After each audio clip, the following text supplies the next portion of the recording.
बिस्मिल्लाहिर्रहमानिर्रहीम। अस्सलाम वालेकुम स्टूडेंट्स।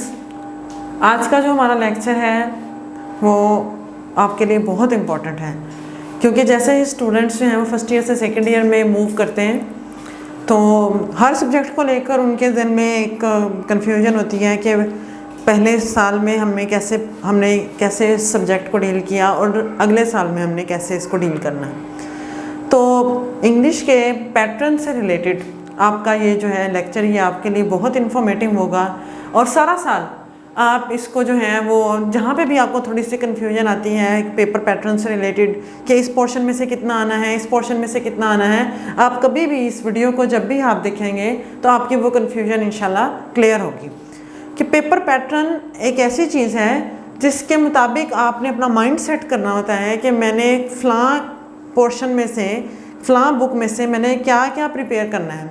अगर आपको यही पता नहीं होगा, अगर आपका माइंड इस चीज़ से के बारे में क्लियर नहीं होगा तो आप प्रॉपरली प्रिपेयर नहीं कर सकते पेपर के लिए। तो ये जो आपका लेक्चर है ये आपके लिए बहुत इन्फॉर्मेटिव साबित होगा और आपके लिए ये through out the year helpful होगा कि आपको पता चल जाएगा कि आपने किस बुक को किस पॉइंट ऑफ व्यू से पढ़ना है। अब पार्ट सेकंड का जो पेपर पैटर्न है जिसको हम आज डिटेल में डिस्कस करने जा रहे हैं, उससे पहले आपको मैं थोड़ी सी मोटी मोटी बातें जो हैं वो बता दूं कि इसका मोड ऑफ रीडिंग जो है वो डिफरेंट होगा फर्स्ट ईयर से। फर्स्ट ईयर में जैसा कि आपको पता है कि आपको ट्रांसलेशन का एक बहुत लेंथी क्वेश्चन आता था 15 नंबर का कि आपने वो बुक को जो बुक 1 थी आपकी उसको आपने इतनी डिटेल में पढ़ना था कि आपको पैराग्राफ आना था इंग्लिश टू उर्दू ट्रांसलेशन के लिए।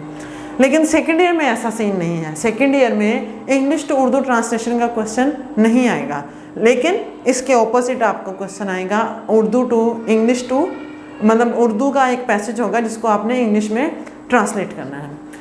सबसे पहले हम पेपर की डिवीज़न, पेपर की मार्क्स डिवीज़न को डिस्कस करेंगे, पेपर की टाइमिंग को डिस्कस करेंगे। अब सबसे पहले हमारा ऑब्जेक्टिव पार्ट है। ऑब्जेक्टिव पार्ट में आपको as it is first year की तरह 20 मार्क्स मिले हैं और 30 मिनट्स मिले हैं, क्योंकि आपने फर्स्ट ईयर का पेपर दिया है तो आपको पता है कि 20 मार्क्स का आपका फर्स्ट ईयर का ऑब्जेक्टिव था। बिल्कुल उसी तरह आपका 20 मार्क्स का जो है वो सेकेंड ईयर का ऑब्जेक्टिव होगा और उसके लिए आपको 30 मिनट का टाइम मिलेगा। अगर आपको मार्क्स की इंपॉर्टेंस का पता है तो आपको टाइम की इंपॉर्टेंस का भी पता होना चाहिए पेपर को अटेम्प्ट करते हुए कि इतने मार्क्स हैं, इसको इतने टाइम में कवर करना है और इतने मार्क्स से क्वेश्चन को इतने टाइम में कवर करना है। बेसिकली 30 मिनट्स जो हैं वो आपको इन ऑब्जेक्टिव के एमसीक्यूज़ के लिए दिए जाते हैं। अब आपका क्वेश्चन वन पूरे सब्जेक्ट ऑब्जेक्टिव को जो है वो कलेक्टिवली क्वेश्चन 1 का नाम दिया गया है। क्वेश्चन 1 के आगे से 3 पार्ट्स हैं, 1, 2 और 3। फर्स्ट पार्ट में 10 मार्क्स के आपको सिनोनिम्स आपने करने हैं from book 2 and good bye mister Chips. Book 2 आपने फर्स्ट ईयर में बुक 1 और बुक 3 पढ़ी है, ठीक है। आपके जहन में ये सवाल होगा कि बुक 2 कहाँ गई, तो बुक 2 आपने सेकेंड ईयर में पढ़नी है।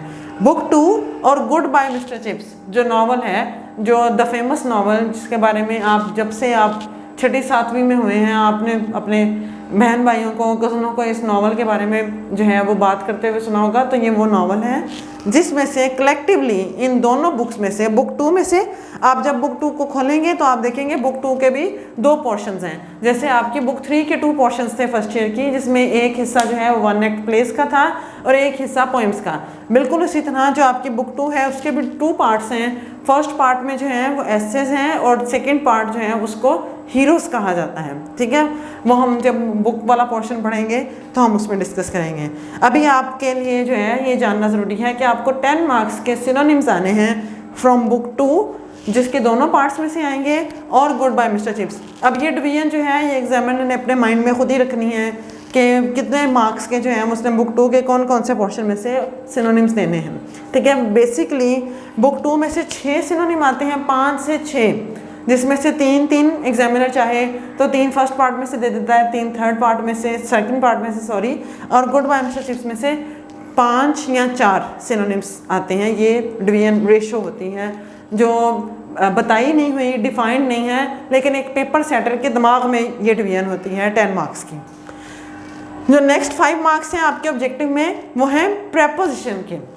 ठीक है, आपको एक सेंटेंस दिया जाएगा, उसमें आपने प्रॉपर प्रेपोजिशन जो है अकॉर्डिंग टू द वर्ब या एडवर्ब जो है वो यूज़ करना है। कि जैसे switch on, switch off, switch के साथ ऑन लगाना है तो जलने वाले मीनिंग दे रहा है, ऑफ लगाना है तो वो बुझने वाले मीनिंग दे रहा है, पुट ऑन, पुट ऑफ। ऐसे ही जब हम वर्ब के साथ कोई भी प्रेपोजिशन ऐड कर देते हैं तो उसका ऑल टुगेदर मीनिंग चेंज हो जाता है। तो आपने सेंटेंस के लिहाज से प्रॉपर यूज़ ऑफ प्रेपोजिशन करना है। नेक्स्ट जो 5 मार्क्स हैं वो है for correction of grammatical sentences. Part 1 में भी आपको इस तरह का एक क्वेश्चन आया था जिसमें आपने 5 नंबर की करेक्शन ऑफ वर्ब्स थी, वो सिर्फ करेक्शन ऑफ वर्ब्स थी। अब इसमें ग्रामेटिकल सेंटेंसेस हैं। ग्रामेटिकल सेंटेंसेस में correction of verb, correction of adverbs, correction of nouns, correction of pronouns, correction of adjectives, singular, plural, each and everything. मतलब ग्रामर से रिलेटेड जो भी आपको जो है, जो भी कैटेगरी जो है वो आर्टिकल्स के जितने भी आपके पार्ट्स ऑफ स्पीच हैं उससे रिलेटेड जो भी जो है वो कैटेगरीज बनती हैं उसमें से आपको किसी तरह का भी सेंटेंस आ सकता है। जो 5 नंबर के होंगे 4 सेंटेंसेस होंगे और उनमें एक सेंटेंस ठीक होगा और पॉसिबली 3 सेंटेंस जो हैं वो गलत होंगे, जिसमें से आपने एक सेंटेंस को चूज़ करना है। ये है आपके ऑब्जेक्टिव पार्ट की डिवीजन। 20 मार्क्स टोटल है और 10 मार्क्स जो हैं वो सिनोनिम्स के, 5 प्रेपोजिशंस के और 5 ग्रामेटिकल सेंटेंसेस की करेक्शन के। इस तरह से आपका पार्ट 2 के पेपर का ऑब्जेक्टिव पेपर जो है वो इस तरह से डिवाइड हुआ है। थोड़ा सा डिफरेंट है ये पार्ट 1 के पेपर से। अब आ जाए सब्जेक्टिव पार्ट की तरफ। सब्जेक्टिव पार्ट में बिल्कुल वैसे ही आपका जो है 80 मार्क्स का जो है वो सब्जेक्टिव है और उसके लिए टाइम जो है वो आपको दिया गया है 2 घंटे और 30 मिनट। फर्स्ट ईयर में भी टाइम और मार्क्स की डिवीजन सेम थी, लेकिन इसमें जो है वो 2 सेक्शंस जो हैं वो आपको देखने में मिल रहे हैं। सेक्शन 1 जो है ऑल टुगेदर क्वेश्चन आंसर्स का सेक्शन है पूरा, और जो सेक्शन 2 है उसमें फिर आपका जो एक्स्ट्रा काम है उससे रिलेटेड है। अब सेक्शन 1 में क्वेश्चन नंबर 2 जो आपका सब्जेक्टिव का पहला सवाल है, लेकिन ओवरऑल आपके पेपर में उसको क्वेश्चन नंबर 2 कहा गया है। उसमें आपके शॉर्ट आंसर्स हैं 3 to 5 लाइन्स। आपकी जो फर्स्ट ईयर की रिक्वायरमेंट थी वो 1 लाइन कम थी, लेकिन सेकेंड ईयर में आपसे 3 to 5 लाइन्स की रिक्वायरमेंट की गई है। 3 to 5 lines from book 2 part 1। ठीक है, अब ये चीज़ आपने अपने जहन में रखनी है। बुक 2 पार्ट 1 में से आपका क्वेश्चन नंबर 2 आएगा जिसके आपने question answer short answer question करने हैं। 3 to 5 लाइन्स, इस लेंथ को भी आपने जहन में रखना है। और कौन सा पोर्शन है बुक 2 का पार्ट 1 जिसमें 10 लेसन हैं, मतलब ये 10 लेसन्स में से आपको क्वेश्चन आंसर आने हैं। और ये कितने क्वेश्चन आंसर आने हैं ये आपको यहाँ पे मिलेगा। आपको 6 क्वेश्चन आपने अटेम्प्ट करने हैं आउट ऑफ 9, 6 आउट ऑफ 9। और उन 6 क्वेश्चंस के कितने मार्क्स होंगे? एक क्वेश्चन जो है वो आपका 2 नंबर का है, तो आपको 2 नंबर के एक सवाल के 6 क्वेश्चंस के टोटल मार्क्स हुए इस क्वेश्चन के 12। ठीक है, अब आपने जब बुक 2 का पार्ट 1 याद करना है तो 10 उसके लेसन हैं, उसमें से आपको कितने क्वेश्चन आने हैं? 9, और उसमें से आपने 6 अटेम्प्ट करने हैं और उसके मार्क्स कितने हैं? 12। अब आ जाए क्वेश्चन नंबर 3 पे। सेम क्वेश्चन नंबर 3 बिल्कुल जो है वो क्वेश्चन नंबर 2 की तरह है, लेकिन इसमें एक फ़र्क है। वही 3 to 5 लाइन्स की आपकी रिक्वायरमेंट है। ये बुक 2 पार्ट 2 में से आएगा, वो बुक 2 पार्ट 1 में से आएगा और ये बुक 2 पार्ट 2 में से आएगा। और इसमें आपने अटेम्प्ट तो से 6 सवाल करने हैं, लेकिन कितने सवाल आएंगे आपको? 8 सवाल आएंगे, क्योंकि ये लेसन कम है। वो 10 लेसन्स में से 9 सवाल आएंगे और ये 5 लेसन्स में से आपको जो है वो 8 सवाल आएंगे। बल्कि इसमें अब एक लेसन ऐड भी हो गया है डायलॉग का, उसमें से भी कभी कभी जो है वो सवाल आ जाता है और इसके नंबर भी 12 हैं। ठीक है, लेकिन इसमें एक बात जो याद रखने वाली है वो क्या है कि इसमें 8 में से 6 सवाल करने हैं और क्वेश्चन नंबर 2 में आपने 9 में से 6 सवाल करने हैं। अब क्वेश्चन नंबर 4 पे आए। शॉर्ट आंसर्स लेकिन कहाँ से आएंगे? अब ये गुड बाय मिस्टर चिप्स में से, आपका जो नॉवल है उसमें से आपको कितने सवाल अटेम्प्ट करने हैं? आपको 8 क्वेश्चन अटेम्प्ट करने हैं आउट ऑफ 12। मतलब आपके पास 4 क्वेश्चंस की चॉइस है और एक क्वेश्चन जो है वो एज यूजुअल 2 मार्क्स का है और आपको कितने मार्क्स के क्वेश्चन आंसर आ रहे हैं? 16 नंबर के। गुड बाय मिस्टर चिप्स जो नॉवल है, जब हम उसको शुरू करेंगे तो मैं आपको बताऊंगी कि कहाँ से क्वेश्चन आते हैं, उसके कैसे क्वेश्चन आते हैं, क्योंकि उसके कोई पेट डिफाइंड क्वेश्चन आंसर एक्सरसाइजेस की तरह नहीं है।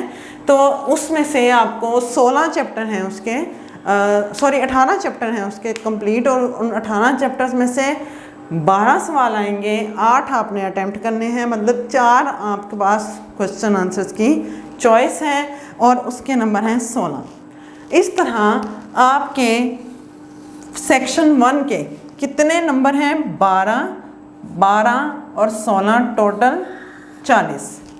अगर आप इस सेक्शन को फर्स्ट ईयर के पेपर से कंपेयर करें तो आपको फर्स्ट ईयर में 30 मार्क्स के जो हैं वो शॉर्ट आंसर आते थे, लेकिन सेकेंड ईयर में आपको 40 मार्क्स के शॉर्ट क्वेश्चन आंसर आ रहे हैं। ठीक है, और शॉर्ट क्वेश्चन आंसर ऐसा पार्ट है आपके पेपर का जो आपकी काया पलट देता है। अगर आपको इसमें महारत है तो आपके बहुत अच्छे नंबर आ जाएंगे, और अगर आप इसमें ही जो है वो महारत नहीं रखते तो आपके नंबर्स भी इफ़ेक्ट हो सकते हैं और आप फेल भी हो सकते हैं इस क्वेश्चन पे, क्योंकि ये काफ़ी वेटेज रखता है पूरे पेपर में। 40 नंबर हैं शॉर्ट क्वेश्चन आंसर के। ठीक है, इसलिए आपको पार्ट सेकंड में शॉर्ट क्वेश्चन आंसर्स पे बहुत ज़्यादा फोकस करना है। अब आ जाए सेक्शन 2 पे। सेक्शन 1 क्लियर है, उसमें 3 क्वेश्चन हैं शॉर्ट क्वेश्चन आंसर के जिसके मार्क्स हैं ओवरऑल 40। अब सेक्शन 2 का पहला सवाल है मजमून का, ऐसे का। ऐसे राइटिंग है जिसमें आपसे रिक्वायर्ड है 300 to 400 वर्ड्स का ऐसे। 300 to 400 वर्ड्स को आप मेरा ऐसे वाला लेक्चर देखेंगे तो उसमें कंप्लीट आपको इंस्ट्रक्शंस मिलेंगी कि ऐसे राइटिंग कैसे करनी है और 300 to 400 वर्ड्स की काउंटिंग का ध्यान कैसे रखना है। ये आपको ऐसे राइटिंग वाले लेक्चर में तमाम इंस्ट्रक्शंस मिल जाएंगी, वो आप उस लेक्चर को देख सकते हैं। अब ऐसे राइटिंग 300 to 400 वर्ड्स और आपको ऐसे आएंगे 4। ये बहुत मज़े की बात है। 4 सवाल आएंगे आपको, 4 ऐसे आएंगे, उसमें से आपने कितने अटैम्प्ट करने हैं? 1 ऐसे। मतलब 4 टॉपिक्स में से एक टॉपिक को आप चूज़ करेंगे जिसमें से जिस पे आपने मजमून लिखना है, और इसके नंबर हैं 15 नंबर का आपका मजमून का सवाल है। अब ये ऐसा सवाल है, ये भी ऐसा सवाल है, ज़्यादातर ये एट रिस्क होता है बच्चों का, जिन बच्चों ने रट्टा लगाना है। उन्होंने मजमून याद कर लिए लेकिन टॉपिक ऐसा आ गया जो याद ही नहीं किया हुआ, तो उन्होंने रट्टा नहीं मारा हुआ, तो वो 15 में से 3-4 नंबर ही ले पाते हैं। लेकिन जिस बच्चे को महारत है ऐसे लिखने में, जो एक्सपर्ट है, यहाँ उसका तुक्का लग गया, वही मजमून आ गया जो उसने बड़ा अच्छा रट्टा मारा, तो 15 में से उसके 12-13 नंबर आराम से आ जाते हैं। अगर आपकी प्रेजेंटेशन अच्छी है, अगर आपकी कोटेशंस उसमें प्रॉपर ऐड की हुई हैं आपने, तो फिर ये आपको बहुत अच्छे नंबर देता है क्वेश्चन। अगर आपने अच्छा लिखा है, अगर आपकी किस्मत चल गई है, आपको वही आ गया जो आपने याद किया था, तो फिर आप इसमें बहुत अच्छे नंबर ले सकते हैं। Question number 6, idioms and phrasal verbs. ये क्वेश्चन मार्क्स गिविंग क्वेश्चन है, ये आपको बहुत नंबर देता है क्वेश्चन। कैसे? आपने फर्स्ट ईयर में जो किया वो थे pair of words. Pair of words में बहुत कन्फ्यूजन रहती है बच्चों का सारा साल कि आपने 2 जुमले लिखने हैं और आपको 1 नंबर मिलना है, और वो भी ऐसा है कि अगर एक जुमला गलत हो गया तो उसका नंबर नहीं मिलेगा और दूसरे का नंबर जो है वो ज़ाया हो जाएगा। मतलब आप दोनों जुमले ठीक लिखेंगे तो आपको 1 नंबर मिलना है। लेकिन ये मार्क्स गिविंग क्वेश्चन इस तरह से है कि आपने इडियम्स और फ्रेजल वर्ब्स करने हैं। आपको 8 फ्रेजल वर्ब्स आएंगे या इडियम्स आएंगे, जिसमें से आपने अटेम्प्ट कितने करने हैं? 5। और एक जुमला कितने नंबर का है? 2 नंबर का। देखें, आप 5 लाइनों का एक शॉर्ट आंसर लिखते हैं तो आपको मिल रहे हैं 2 नंबर, और यहाँ पे आपने एक जुमला लिखा और आपको 2 नंबर मिल गए। इसलिए मैं हमेशा से बच्चों को कहती हूँ कि आप अगर from the very start of your second year, अगर आप रोज़ाना के 5 इडियम्स भी याद करें तो आप देखिए at the end of the year आपने कितने इडियम्स याद कर लिए होंगे, तो आपको ये मार्क्स आराम से दे सकता है क्वेश्चन। और इडियम्स हम उसको याद करेंगे, आप मेरा इडियम्स वाला जो है वो लेक्चर देखेंगे तो आपको उसमें इंफॉर्मेशन मिल जाएगी कि इडियम्स किस तरह से याद किए जाएंगे, इडियम्स को याद करने का तरीका क्या है, इडियम्स को याद करने का गुर क्या है। तो इडियम्स जो हैं वो ये वाला क्वेश्चन जो है ये बजाते खुद मुझे ये बहुत पसंद है, क्योंकि बच्चे इसमें बहुत अच्छे नंबर स्कोर करते हैं। एक जुमले के 2 नंबर, और वो जुमला भी बहुत छोटा सा होता है एक, क्योंकि इडियम इटसेल्फ एक 4-5 लफ्ज़ों का भी हो सकता है, 3 से 4 लफ्ज़ों का भी हो सकता है। उसके 2 लफ्ज़ इधर लगाएंगे, 2 लफ्ज़ इधर लगाएंगे, आपको जुमला बन जाएगा और आपको 2 नंबर प्लेट में रखकर एग्जामिनर दे रहा है। ठीक है, तो इस पे आपने from the very start of the second year आपने इस पे फोकस करना है। 5 जुमले रोज़ाना के आपके लिए याद करना मुश्किल नहीं है। आप किसी भी हैंडबुक से, आप किसी भी प्रीवियस पेपर्स की गाइड से आप इसको जो है वो अटैम्प्ट कर सकते हैं। आप इस पे from the very first day आप इस पे काम करना शुरू कर दें। आपको कोई गाइडलाइन नहीं चाहिए इसके लिए, सिर्फ आपने जुमला याद करना है और आपको नंबर मिल रहे हैं कितने, 10। Last question, translate passage into English जो है क्वेश्चन नंबर 7। आपने फर्स्ट ईयर के बरक्स इंग्लिश टू उर्दू ट्रांसलेट करने के बजाय इस दफ़ा उर्दू टू इंग्लिश ट्रांसलेट करना है, और आपको इसके नंबर कितने मिलने हैं, 15। वो बच्चे जिनकी वोकेबलरी अच्छी है, जिनकी सेंटेंस मेकिंग अच्छी है, जिनकी ग्रामर अच्छी है, उनके लिए ये पैराग्राफ अटैम्प्ट करना बहुत आसान है, उनके लिए बाएं हाथ का खेल है। और जो बच्चे थोड़ा सा वोकेबलरी में वीक हैं या जिनको सेंटेंस मेकिंग नहीं आती, जिन्होंने मैट्रिक में भी रट्टे लगा लिए, उनके लिए इस पे जो है वो काम करना थोड़ा मुश्किल है, और उनके लिए ये 15 नंबर स्कोर करना थोड़ा सा मुश्किल है।